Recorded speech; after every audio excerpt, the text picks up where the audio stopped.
Hello and welcome to our special democracy coverage. My name is Medina Azaki. Now, 25 years ago, Nigeria became a democratic republic. 25 years down the line, we've been able to produce 5 presidents. And we've made so much gains, even though some people will say, no, the gains are not commensurate to, what democracy is supposed to offer. But here we are, 25 years down the line. Today, myself and my panel will be looking at the journey so far. What have we achieved? What have we not done? And of course, the way forward as we enter into another phase. I'm being joined by some gentlemen in the house, but they will be joining us on the program in just a few more minutes. But I have Dr. Sani Aliu, who is the Corps Commandant General, Neighborhood Enlightenment and Safety Organization. That is the NESO. Dr. Aliu, many thanks for joining us on the program again. Thank you for having me on the program. Happy Democracy Day. Wishing you same here too. All right. Okay. In one word, how would you describe the journey so far? 25 years is a quarter of a century, isn't it? Absolutely so. Yeah. The cruise has been on and is still on. Okay. And, I like the word cruise. Is it a cruise? We are on autopilot now. Okay. All right. It's a beautiful thing to be a democratic republic, and again, it allows you as citizens to exercise your powers. You are enfranchised, to vote and to be voted for. It gives you that leeway to examine your leaders, and with time, if they perform, you go to the pool and vote them back. If they don't, you vote them out. And today, the whole of Africa is seeing, especially some part of Africa is seeing the beauty of democracy. If you look at what has happened in Ghana a few years ago, with the change of their leadership and the acceptance letter of the leader, shows you that yes, the people have the say. The people now can actually decide who lead them, and be led by the people. By such people they actually want to lead them. Yes. But I want to ask you, when you say people are excited, the question somebody will be watching us today will say, how much is a loaf of bread today? No. Let's go down to those simple, basic amenities that people can easily get. So we start from a loaf of bread that concerns the everyday Nigeria. How much does a loaf of bread cost today as compared to 1999? I mean, people from that level will be judging what has happened. Yes, you see, there is one aspect of freedom. Okay. When people become so free, they become so excited that they start losing the price of that freedom. Okay. Yes, Nigerians over the period before 1999 were in the junta government, and of course it's a period of decree, a period where there are price controls. You have been under a lot of watch. You cannot even misbehave in terms of security or any other, or otherwise people are just doing what they are expected to do. Now comes a time in 1999 when we went back to democracy, and then you now see people can have a say, people can talk, that excitement, and the leaders, because of their half patriotism, saw the excitement in the people, and then decided to take the advantage of that excitement. And they now left the nation building to their pockets building. Okay. While the people that are still following are still expecting much from them, but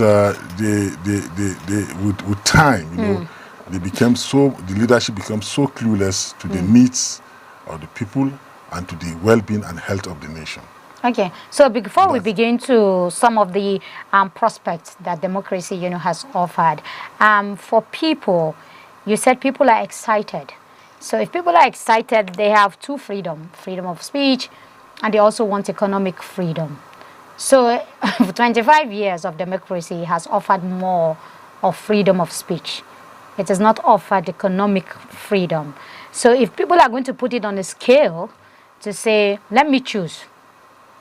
If people today are provided with this opportunity of say, I want to have economic freedom, and I will forget the, speech or expression freedom, don't you think people will go more for the economic freedom? Oh, absolutely, because food is life, and the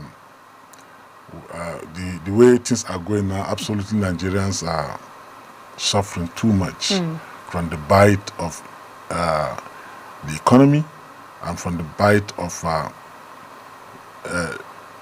no clear direction of where we are going, because sometimes you can accept to suffer hardship, knowing fully well that in the next 10, 15, 20 years, the direction that the leadership is taking you to, or the pathway, you understand that at the end of the tunnel, there's going to be light.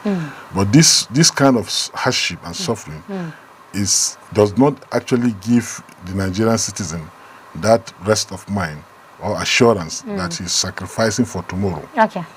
So that is my worry, and that is the worry of many Nigerians today. When you said you have removed some certain aspect of subsidy from the life of the people to build a better environment where they will have full security and better life for themselves and for the country at large, and then that is a very good project that the leadership is having.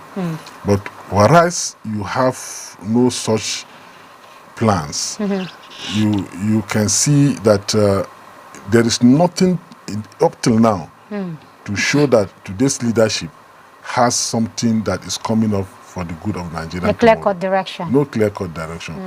And Nigerians, for all intent and purposes, is the most docile, I'm sorry to use this word, but we are the most docile society in the world, in the sense that everything goes in Nigeria. Come with everything, it goes. Leadership have understood so, and they realize one theory, that the more hardship you put on the people, the less voice they have, and the less capacity they have to drive you. But that's a wrong notion altogether, because when an earl is driven to the wall, it doesn't bite. Sheep doesn't bite. Goat doesn't bite. But when you drive them to the wall, there will be a reaction sometime. Okay.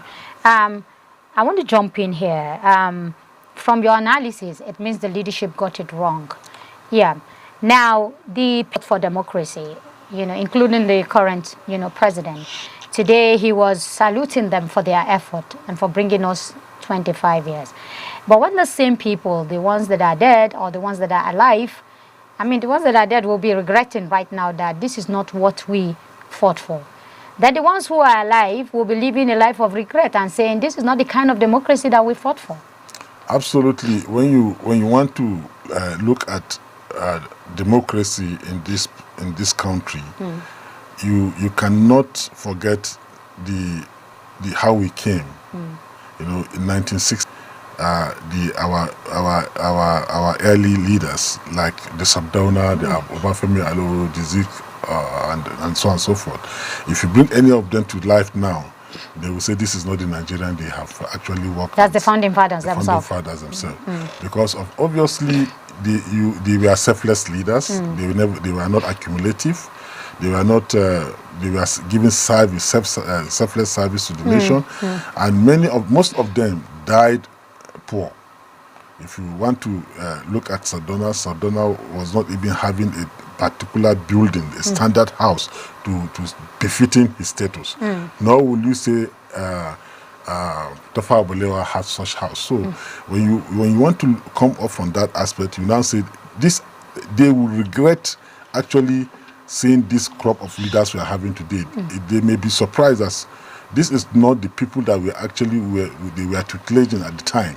Most of these players we are seeing today, during Sardauna, some of them were around, and they never take to the tutelage of the founding leaders, and so it's a shame to say that today Nigerians are our Nigerian leadership is off track in terms of giving service to the citizens, in terms of taking the common man, the poor, pain to feel the pulse of the pain of the people, and to work towards alleviating such pains for the people.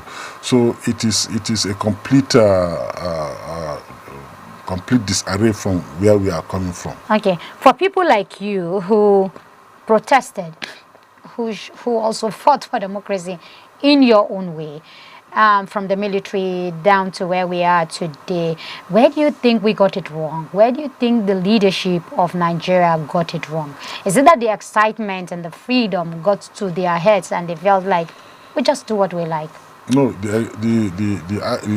why we actually got it wrong is that the leadership became so gluttonic in nature, so self-serving in nature, so unpatriotic in nature. And that's why with the return of this national anthem, I think it will be reminding us, all of us, that though we have. Can you sing it? Can you sing the old new national anthem? No, I used to in those days, when we were in primary school, we sing it very well, but now it's just coming up and you have to take your time to go through the stanzas. But I know some of the stanzas that clearly shows you that, of course, this is our native land, Nigeria, and we are. Do you think that resonates with some kind of patriotism? Do you think so? It is a lot of it, because you see this. Do people still believe in Nigeria as our fatherland? We don't. Many of us. Or motherland. Many of us don't believe in Nigeria as our father's land, but many of us believe that Nigeria is our mother's land. What is wrong with the father? Yes, the father is not as compassionate as the mother. And because of this fatherland, that is why you see our leaders. For some of us will not agree That with is you. why you see our leaders are just accumulating, because of they feel the father is responsible. Anyhow you make your money, you will do it. But the mother is there, she's trying to manage things the way they are and keep the family line going. So that would be a reminder. Without necessarily have to proliferate and start stealing and all those drive of I want to be the head of the family. The mother is there, she's meek, she's there for the children, she's there for the family, she's loving, she's more compassionate to the ground. So if we accept... So when we keep singing our motherland, it will remind us of how our mothers are so compassionate. Our mothers are very important in all our But we have affairs. had mothers who have stolen the collective, because the collective resources of their ministries, of their agencies. Because this is some few unfortunate mothers. That is so those ones are not good examples. That is the disarray we are saying.